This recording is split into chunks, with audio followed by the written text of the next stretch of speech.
Bismillahirrahmanirrahim. Alhamdulillahirrahmanirrahim. Guys, ito po, nagluluto tayo ng special balbakwa. Balbakwa po ito guys ha. Tandaan nyo, balbakwa po yan. So ginisa muna natin yung sibuyas, bawang luya. Tapos mayroon tayong ano guys, yan pinaklambot na natin yung paa ng baka. At ito, pampabango, ilalagay natin yan mamaya. So, yan po ang ginagawa natin. Nagigisa muna tayo. Mamaya makikita ninyo kung ano ang resulta mamaya sa ating special balbakwa. Yan guys, special talaga yan guys. Nilalagyan natin ng maraming sahog. Mga herbal guys, herbal, yung bilog-bilog, yung dahon.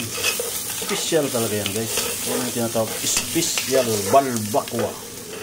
Ayan guys, ito na yung special na balbakwa natin guys.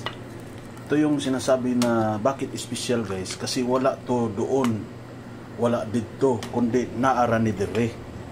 Yan, special yan guys. Kanuman, antayin na lang natin na kumulo pa ng gusto guys. Napakalambot na po yan, pinipressure cooker natin yan. So bakit special guys, kasi hindi lang po siya balat, kundi may mga laman-laman pa po yan guys. Mashallah, tabarakallah. So, ito po ay request ng ating mga kapatid sa pananampalatayang Islam.